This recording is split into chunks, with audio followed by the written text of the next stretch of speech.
Don't let her leave. Two security guards grabbed the elderly woman's arms before she could reach the boutique's exit.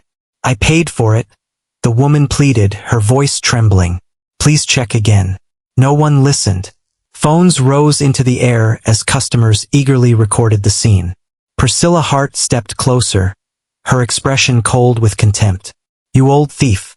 She lifted her hand. Before the slap could reach its target, someone rushed between them. The crack echoed through the silent boutique. A beautiful plus-size woman slowly turned her face back, a bright red handprint blooming across her cheek. She never moved. Instead, she looked calmly into Priscilla's eyes. If hurting someone makes you feel powerful, hit me. But you're not touching her again. The crowd fell completely silent. None of them realized the frightened elderly woman standing behind Josephine Reyes was Eleanor Castellano, the mother of the city's most feared crime boss. The slap echoed through the boutique long after Priscilla's hand had fallen. For several heartbeats, nobody moved. Customers who had eagerly lifted their phones suddenly lowered them, uncertain whether they had just witnessed an embarrassing misunderstanding or something far worse. Josephine ignored the sting spreading across her cheek. Her attention remained on the elderly woman trembling behind her. She gently reached back, resting one reassuring hand over the woman's shaking fingers. It's all right, Josephine said softly. You're not alone anymore. Priscilla recovered first, brushing invisible dust from her designer sleeve as though nothing significant had happened. Security. Call the police. Let them deal with both of them. One of the guards hesitated. For the first time since the confrontation began, uncertainty flickered across his face. Several customers had started murmuring among themselves, questioning whether anyone had actually seen the elderly woman steal anything. Within minutes, 2 police officers entered the boutique. The senior officer calmly separated everyone involved before asking a simple question. Does anyone have proof that the necklace was stolen? Priscilla answered immediately. The surveillance cameras will show everything. The footage was pulled up in the manager's office. Everyone crowded around the monitor. The recording showed Eleanor examining a pendant necklace before placing it back on the display. Moments later, another customer approached the same counter. While juggling several shopping bags and answering a phone call, the distracted woman accidentally knocked the necklace into one of her own bags without noticing. She paid for her purchases and walked out, completely unaware of what had happened. The room fell silent. The necklace had never been stolen.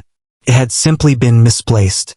One officer looked toward Priscilla with visible disappointment. So before accusing this lady in front of an entire store, you never confirmed the item was actually missing. Priscilla's confidence cracked. It looked suspicious.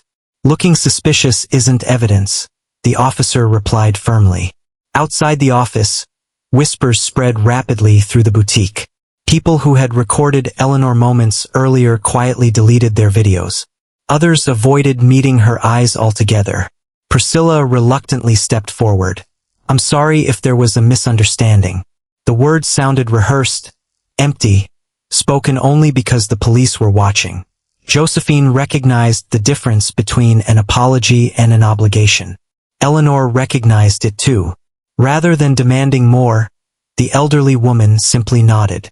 I hope the next person you accuse receives better treatment than I did.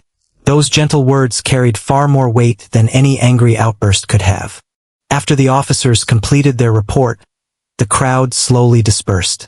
Only then did Josephine notice the faint bruises already forming around Eleanor's wrists where the guards had gripped her. May I walk you home? Josephine asked. You've already done more than enough. I'd feel better if I knew you got home safely. For the first time that afternoon, Eleanor smiled. The walk through the neighborhood felt strangely peaceful after the chaos. They spoke about ordinary things. Favorite flowers, small family traditions, the changing seasons. Neither woman mentioned the slap again. When they reached Eleanor's destination, she paused before saying goodbye. You have a beautiful heart, Josephine. My mother used to say kindness costs nothing. Your mother was a wise woman. Josephine smiled modestly. I only did what I hoped someone would do for my own mother. Eleanor felt her eyes grow unexpectedly warm. For decades, people had shown her respect because of the Castellano name. Today, someone had risked being hurt for a woman they believed was completely ordinary. Before Josephine disappeared down the sidewalk, Eleanor quietly glanced toward the small flower shop across the street. She memorized its name, its address, and the smiling woman who owned it. Some meetings changed a single afternoon. Others quietly changed an entire lifetime. That evening, the Castellano estate stood as quietly as ever. From the outside, it looked like the home of one of the city's most successful business families. Staff moved with practiced efficiency. Dinner was served on schedule, and every detail reflected wealth without excess. Inside, Marcus Castellano loosened his tie after another 14-hour day leading Castellano Holdings. To the public, he was a billionaire CEO whose calm leadership had transformed the company into one of the city's largest employers. Only a handful of people knew another truth. The empire he truly controlled reached far beyond boardrooms. Entire criminal organizations answered to him. Rival syndicates feared even speaking his name aloud. Marcus never ruled through rage. He ruled through discipline, which made his silence infinitely more dangerous. As he entered the dining room, he immediately noticed something unusual. His mother was wearing long sleeves despite the warm evening. She smiled as always, but her movements were slightly stiff whenever she reached for her glass. Marcus's eyes narrowed. What happened? Eleanor tried to dismiss the question. Oh, it was nothing. He didn't answer. Instead, he gently rolled back the cuff of her sleeve. Dark bruises circled her wrist, fresh, finger-shaped. The room became impossibly still. Every member of the household instinctively stopped moving. They all recognized that expression on Marcus's face. Not anger, something colder, calculation. He looked into his mother's eyes. Who touched you? It wasn't important. It is to me. She sighed softly, realizing there was no hiding the truth. I went shopping without my security team. They accused me of stealing. They grabbed me. There was some confusion. Then, for the first time that evening, Eleanor smiled. A young woman stepped in. She stood between me and everyone else. Marcus remained silent. His mother rarely spoke about strangers with such warmth. They tried to slap me, Eleanor continued quietly. She took the slap instead. That finally broke the silence. Not through shouting, not through threats, only through the faint sound of Marcus setting his glass onto the table. The crystal made a soft click. It was somehow louder than any scream. Within minutes, one of his trusted advisors entered carrying a tablet. The boutique has already provided surveillance footage. Marcus watched every second without speaking. He saw the security guards grabbing his mother. He saw customers lifting their phones instead of helping. He saw Priscilla Hart raise her hand. Then he saw Josephine. She never hesitated. She pushed past complete strangers without caring what might happen to her. She accepted a slap meant for someone she had never met. Then she stood there protecting his mother with nothing except courage. The video ended. No one in the room dared interrupt the silence. Finally, Marcus spoke. What is her name? We're still confirming it. Find her. The order was delivered in the same calm tone he might have used to request tomorrow's meeting schedule. Yet everyone present understood its importance. His chief of security nodded once. Immediately, Marcus added one final instruction. No intimidación. No questions that frighten her. If she refuses to speak with us, respect that. The men exchanged brief glances. That was unusual. Very unusual. Most people sought Marcus's favor. This woman had earned his respect before even knowing his name. Across the city, Josephine Reyes was locking the door to her little flower shop. The bell above the entrance chimed softly as she switched off the lights. Her cheek still carried a faint trace of red beneath the makeup she had hurriedly applied. Business had been slow. 2 wedding orders had been cancelled that week. Rent was due in 5 days. She should have been worrying about money. Instead, she found herself wondering whether the elderly woman had gotten home safely. Her assistant noticed the fading mark on her face. Most people would have walked away. Josephine smiled while watering the last arrangement of white lilies. Maybe, but if everyone waits for somebody else to help, then nobody ever does. She shrugged. as though it were the simplest truth in the world. I didn't do anything special. She truly believed that. Miles away, inside one of the most heavily protected homes in the city, Marcus Castellano watched the footage one final time. He paused it at the exact moment Josephine stepped in front of his mother. Most people measured courage by strength. He measured it by sacrifice. And the woman on his screen had willingly accepted pain for a complete stranger. For the first time in years, Marcus found himself genuinely curious about someone. Not because of who she was, but because of who she chose to be. 3 days passed before Eleanor returned to the little flower shop. The bell above the door chimed softly as she stepped inside. Fresh flowers filled every corner, their colors brightening the modest space. There was nothing luxurious about the shop, yet it possessed a warmth that expensive boutiques could never imitate. Josephine looked up from trimming a bouquet. Her face immediately lit up. I was hoping you'd stop by. You remembered me? I remember everyone who leaves with flowers. Then Josephine grinned. And especially everyone who survives luxury boutiques. Eleanor laughed harder than she had in weeks. I suppose we earned that memory. She wandered slowly between the arrangements while Josephine worked. Unlike high-end florists that pressured customers into extravagant purchases, Josephine patiently explained which flowers lasted longest, which suited birthdays, anniversaries, or simple apologies, and which combinations fit every budget. More than once, Eleanor noticed Josephine quietly reducing prices for elderly customers who counted every dollar. No one seemed to notice except Eleanor. When the shop emptied again, Josephine handed her a small bouquet of daisies. You forgot these. I didn't order flowers. I know. They're leftovers from another arrangement. If I don't give them away, they'll wilt tomorrow. Eleanor accepted them, though she recognized the tiny lie immediately. The flowers had been freshly cut. Josephine simply wanted someone to enjoy them. Over the following weeks, Eleanor found increasingly creative reasons to visit. One day she needed roses. Another day, lavender. Another time she insisted she couldn't possibly choose between sunflowers and tulips without professional advice. Eventually, Josephine stopped pretending the visits were accidental. You don't actually need flowers every 3 days, do you? Eleanor smiled innocently. I might simply enjoy the company. So do I. The friendship developed naturally.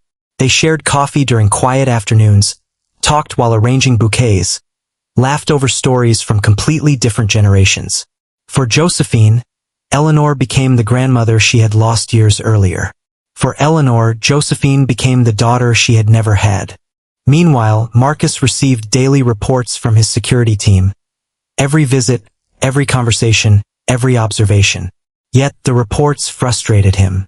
There was nothing suspicious about Josephine Reyes. No hidden agenda, no financial scheme, no attempt to discover the Castellano family's identity.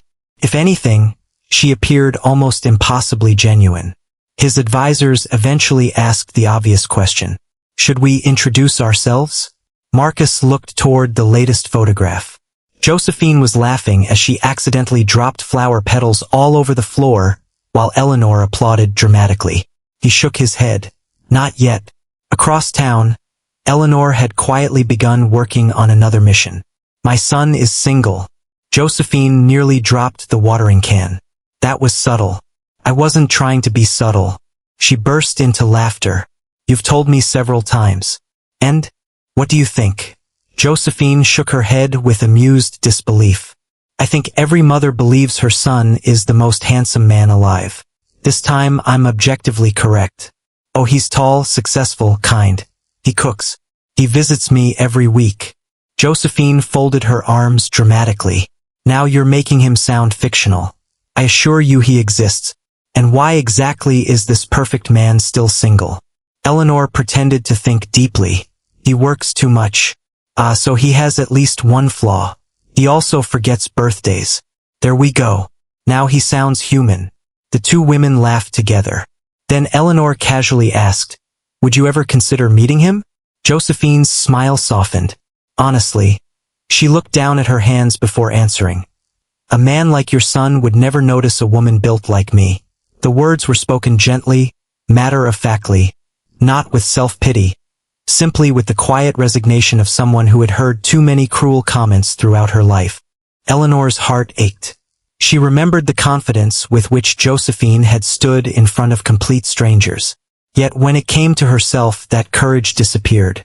Eleanor reached across the table and squeezed her hand. "You'd be surprised." Josephine smiled politely. "I appreciate your optimism. I'm serious. I've met enough people to know character lasts longer than beauty." Josephine laughed. "Easy for you to say. No, it's experience." As Eleanor prepared to leave, she glanced once more around the cheerful little shop. Flowers had always symbolized hope. Perhaps that was why her son had become fascinated by the woman who sold them. Or perhaps hope had simply found its way into both of their lives at exactly the right moment. Neither woman realized that outside, parked discreetly across the street, a black sedan waited silently. Inside sat Marcus Castellano. He had come only to see the flower shop from a distance. Yet through the front window he watched Josephine laughing with his mother. For reasons he couldn't explain, it was the most peaceful sight he had seen in years. The following Monday began like any other. Josephine unlocked the flower shop just after sunrise, humming softly as she arranged buckets of fresh flowers outside the entrance. The neighborhood was waking up. Dog walkers exchanged greetings. Children hurried toward school. Delivery trucks rumbled through the streets. It felt like an ordinary morning until a sleek black sedan stopped across the street. A tall man stepped out. His charcoal suit looked expensive enough to cost more than Josephine's monthly rent. Yet he carried himself without arrogance. His expression was composed, almost unreadable, though his sharp gray eyes quietly studied the little flower shop before he entered. The bell chimed. "Good morning," Josephine called without looking up. "Give me 30 seconds unless your flowers are an emergency." For perhaps the first time in 20 years, Marcus Castellano was told to wait. He almost smiled. "I can wait." She finished wrapping a bouquet for another customer before turning toward him. "Oh." She blinked once. "You clean up nicely for someone buying flowers at 8 in the morning." Marcus raised an eyebrow. "Is that unusual?" "Usually," she leaned casually against the counter, "men dressed like you either forgot an anniversary or they're trying to apologize for something spectacular." A faint smile appeared at the corner of his mouth. "And if neither is true, then congratulations. You've become my first statistical anomaly." The shop assistant nearly dropped a vase. Nobody joked with strangers that comfortably, especially strangers who looked powerful enough to own half the city. Marcus simply asked, "I'm looking for flowers suitable for my mother." "That's much easier." Josephine relaxed immediately. Mothers forgive almost everything. "What message do you want the flowers to send?" He considered the question carefully. "Gratitude." She studied him for a moment. "Not guilt." "No." "Good." She nodded approvingly. Flowers shouldn't replace apologies. They should accompany honesty. Marcus found himself unexpectedly intrigued. Most florists discussed prices. Josephine discussed emotions. She walked toward a display of white lilies, pale roses, and blue delphiniums. Lilies represent devotion. White roses speak of respect. And these, she lifted a stem of blue delphinium, mean encouragement. Sometimes our parents need reminding that we're grateful they're still here. For a brief second, Marcus thought about his mother's battle with illness years earlier. His voice softened almost imperceptibly. "I'll take those." As Josephine gathered the flowers, a delivery truck pulled up outside. The driver unloaded several heavy boxes onto the sidewalk. "I'll be with you in a second," Josephine said. She grabbed one carton before noticing Marcus watching. "You look strong." He blinked. "I beg your pardon." "Excellent." She pointed toward the remaining boxes. "You can carry those." No one in the room knew they had just witnessed something almost unimaginable. Hundreds of men carried boxes for Marcus Castellano every single day. No one had ever asked him to carry theirs. Without protest, he picked up 2 heavy cartons. The driver stared. The assistant stared. Even Marcus's security team, watching discreetly from outside, exchanged bewildered looks through their earpieces. Inside the shop, Josephine smiled brightly. "Perfect. I officially promote you to temporary assistant florist. I don't recall applying. I have very relaxed hiring standards. Marcus actually laughed. A genuine laugh. It surprised even him. They spent the next 20 minutes arranging deliveries, moving flowers, and reorganizing shelves. Josephine worked naturally beside him, completely unaware that newspapers regularly called the man beside her one of the city's most influential billionaires. To her, he was simply an unusually well-dressed customer who happened to be surprisingly helpful. When everything was finished, she noticed a small smear of soil on his immaculate jacket. Oh dear. She brushed it away without hesitation. There. Now you look expensive again. Marcus looked down at her. Nobody had touched him so casually in years. There was no fear, no calculation, no attempt to impress him. Only simple kindness. He accepted the bouquet and paid without mentioning his name. As he reached the door, Josephine called after him. Tell your mother she's clearly raising a gentleman. He paused briefly before answering. I think she'd like hearing that. Outside, Marcus climbed into the waiting sedan. His chief of security glanced at him through the rearview mirror. Sir, should we tell Miss Reyes who you are? Marcus looked back through the flower shop window, where Josephine was already laughing with another customer as though their meeting had meant nothing extraordinary. No, he answered quietly. Not yet. For the first time in years, Marcus Castellano wanted someone to know the man before discovering the legend. Nearly 6 weeks passed. Life settled into a comfortable rhythm. Eleanor visited the flower shop often.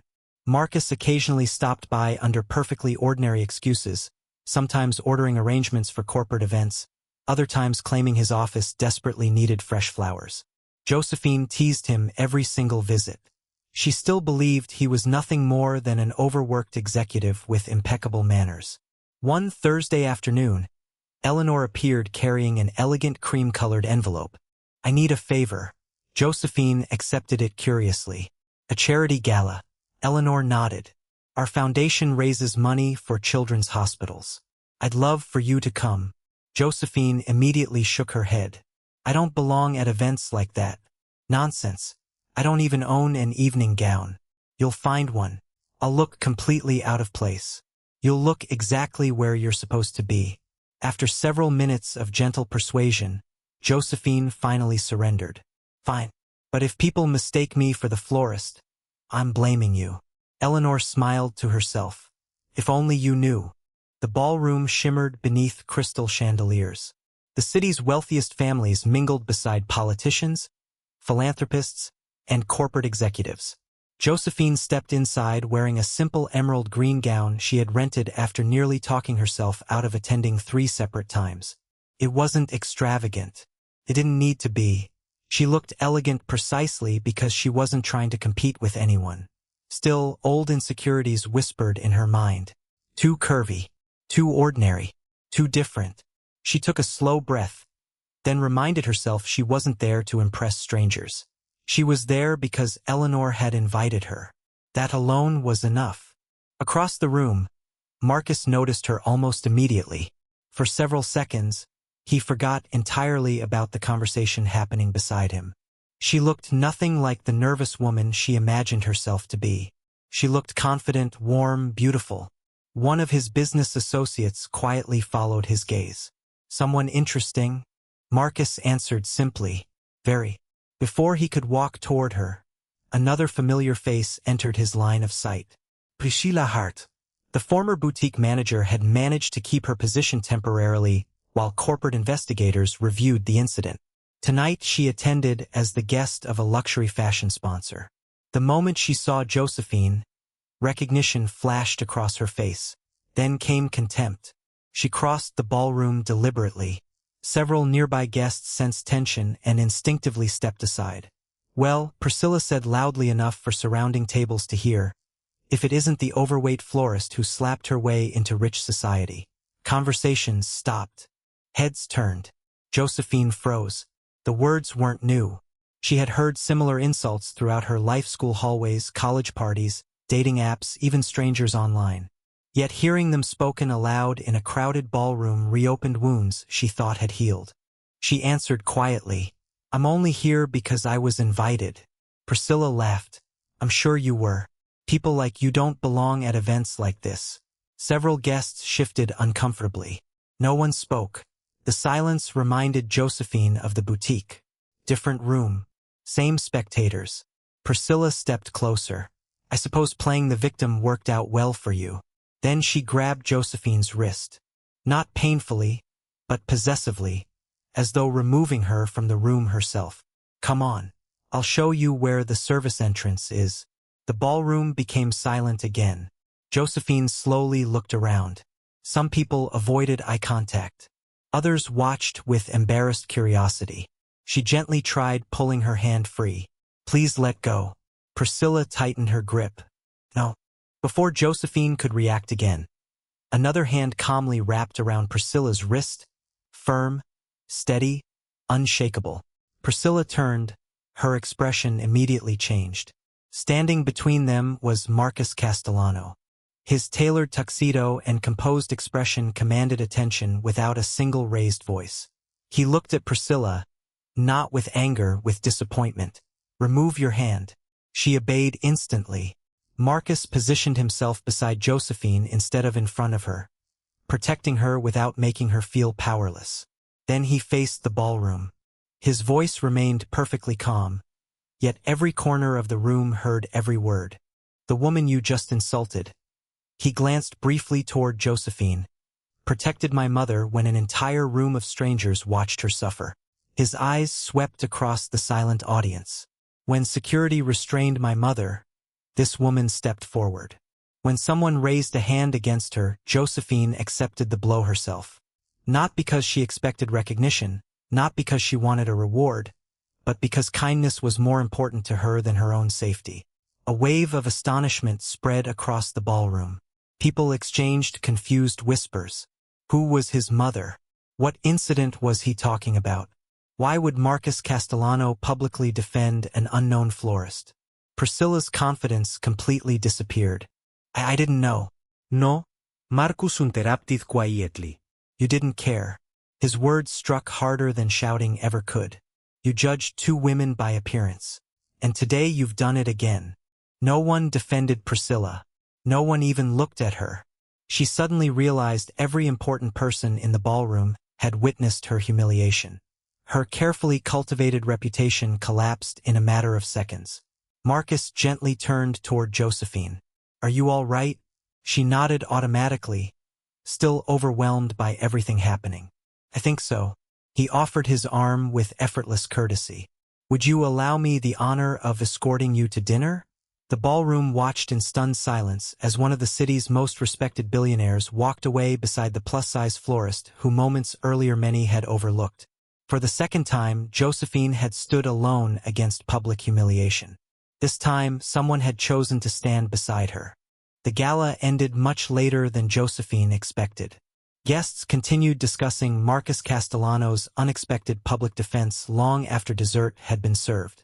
Some whispered that the billionaire had finally fallen in love. Others assumed Josephine must secretly belong to an influential family. No one guessed the truth. After the event, Marcus insisted on driving Josephine home himself.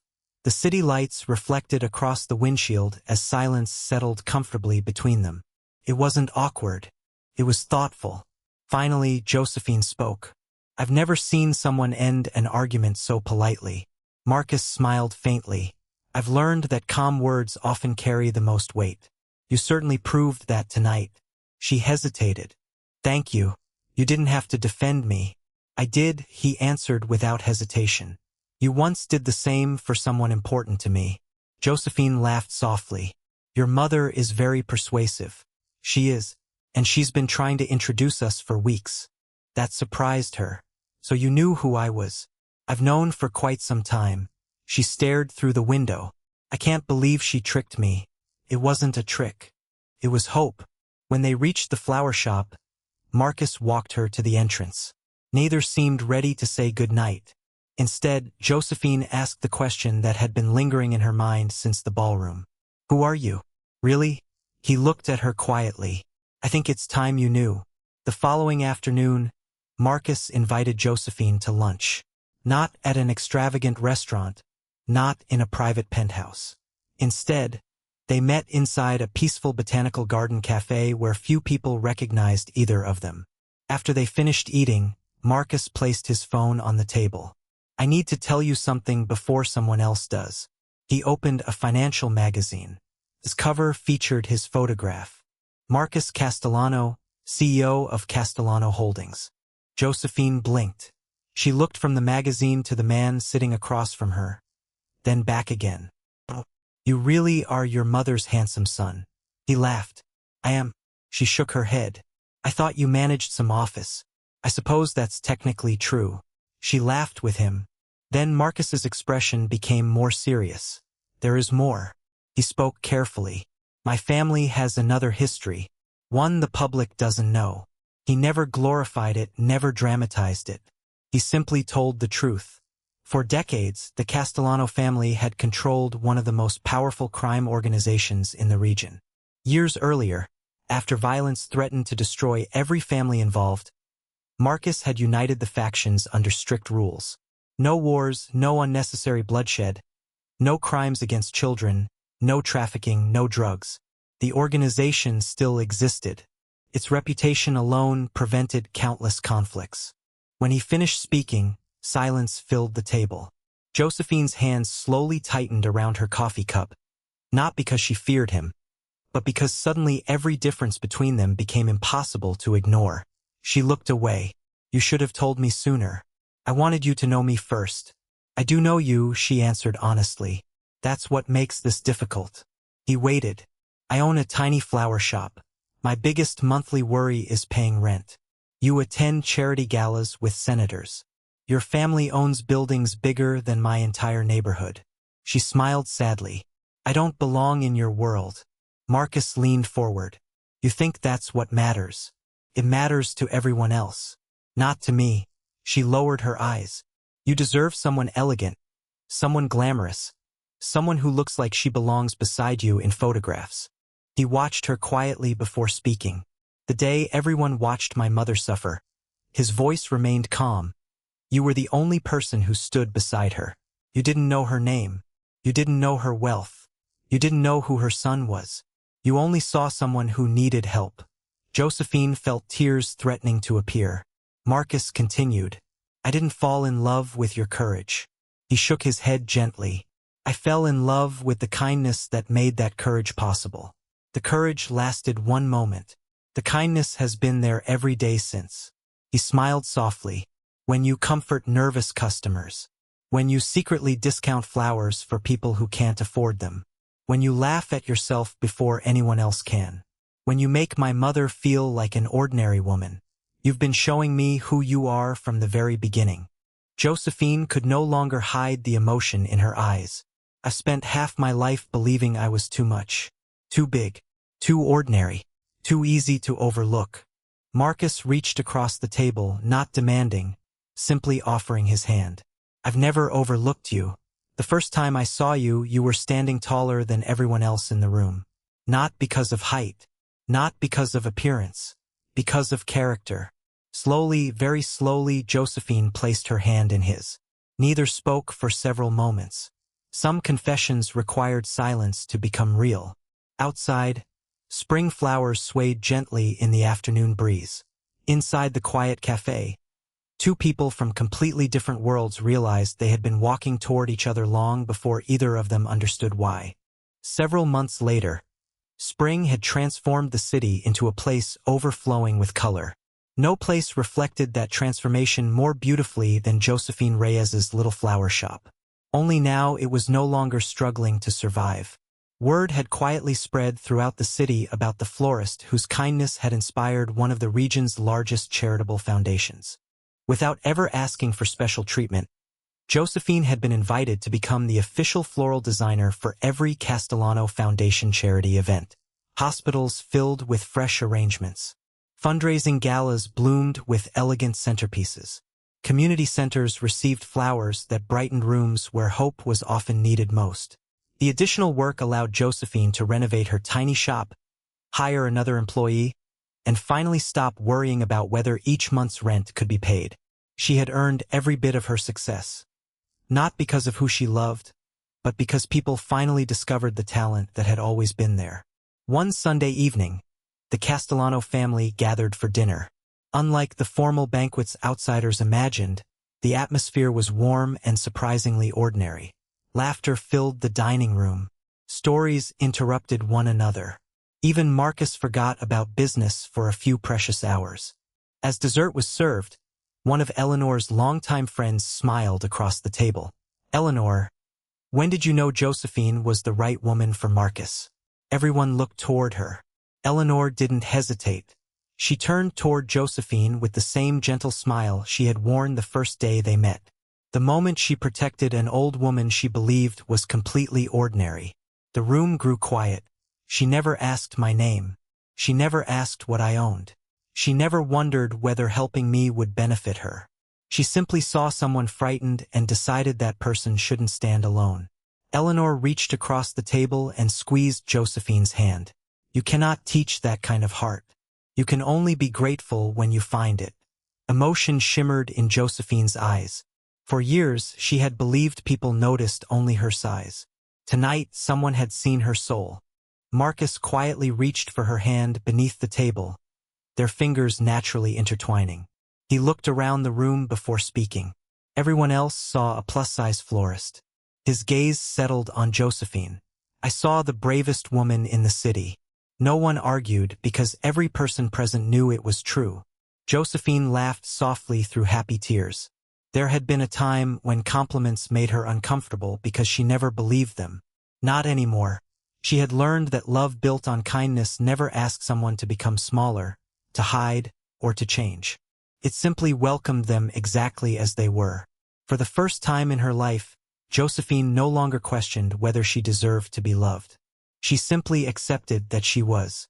And somewhere beyond the warm lights of that family dinner, the little flower shop that had once struggled to survive continued filling the city with beauty, just as its owner had quietly filled countless lives with courage, long before anyone realized how extraordinary she truly was.